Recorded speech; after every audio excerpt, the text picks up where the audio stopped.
restricts everyone in a different way. So I think that's important. Another thing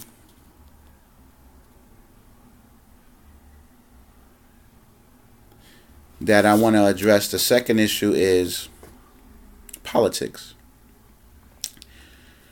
And I mentioned it in part one, but politics actually is something that should, and I did a video on this when I reviewed The Good Wife in one of those episodes, but we should start making politics a more personal thing. I hate politics, but I'm realizing that we need to redefine what it is and we need to use it accordingly, because dealing with each other is something that it has to happen. And in order for things to improve and for people to improve, you have to improve your dialogue and your communication. This episode showed the importance of politics, because if you look at the scene with Cersei Lannister and when she met with the other individuals in the round table, they are all enemies. But they had a common agenda, which is to get rid of the church, because religion in the church was persecuting everyone based on their moral and immoral actions. And I think that's deep. It also shows how Europeans, Game of Thrones shows how Europeans rose to power, and it shows how they have mastered infighting in England. And once they mastered that, they washed all of their criminals and lower elements and purged them to America. And that's what America represents. So Game of Thrones shows how they were practicing their disputes until they got it down pat to an orderly fashion. That's another subject. But politics is something that you, like I said, you use with your children. You use with your significant other. Not amoral politics, not like backstabbing politics, but just redefine it, knowing how to respond, knowing how to react to a point to where you get your overall result. And it's not always a conflict. And sometimes that might take aligning yourself with your enemies. Sometimes that might take dealing with people and dealing with situations that make you uneasy, but you know that if you get through it, your overall result is going to be achieved. And that's what this episode showed. Even in the first part with Jon Snow and Sansa, he was tired of fighting. But she's been through so much within the house of politics that she understands that if we don't fight for what's ours, we're never going to be safe. That's a political move. That's a cold and clinical decision. So in our everyday life, we need to look at that. If there's someone that we disagree with, someone that we don't like, and this is difficult, but maybe thinking of the overall objective and then operating from that may be something that we need to look at as a people. Maybe there need to be classes taught on that. The Greeks call that Scorpio. That's a Scorpio trait. Whether you believe in astrology or not is fine. Principles still exist. Energies and characteristics still exist. But Scorpio nature represents power. And part of power is knowing when to fall back and knowing when to go forward. And sometimes falling back is difficult because we're so convicted by our passions and things like honor and fairness and what's right that we put that over things that are right in front of us, where it might be a situation that might not be honorable. And that is why in the zodiac, Sagittarius comes after Scorpio, because fairness has not reached the zodiac yet. Scorpio deals with power, so Scorpios know, and they're masters at this. They understand when to yield and when to attack. But a person that's overran with conviction of honor and principles and fairness, they say forget all that. You know what I mean? And sometimes, and I'm guilty of this heavily, they don't have the capacity or even care to have the capacity to play a game to get their result. And this episode shows that.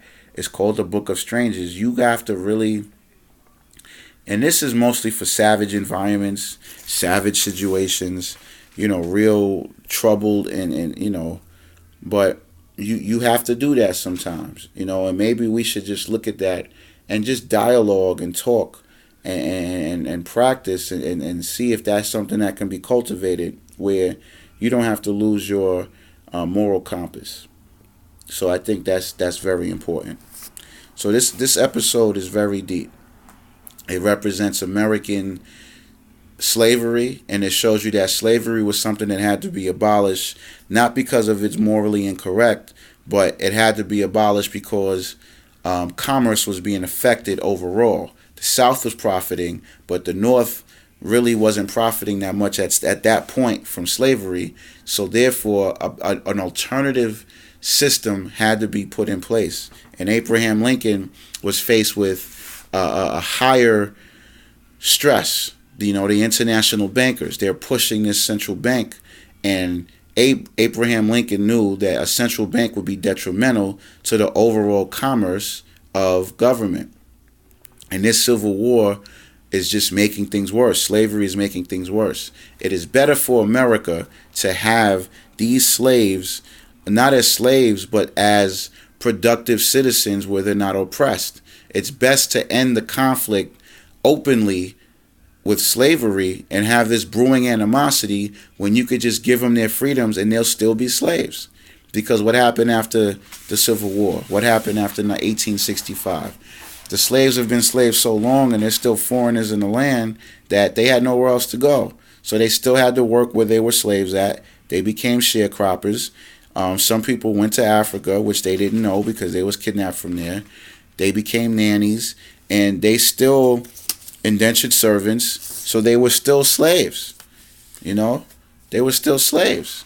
And you could see that through the timeline of America. This battle, the so-called civil rights movement, was in 1965. It's 100 years later.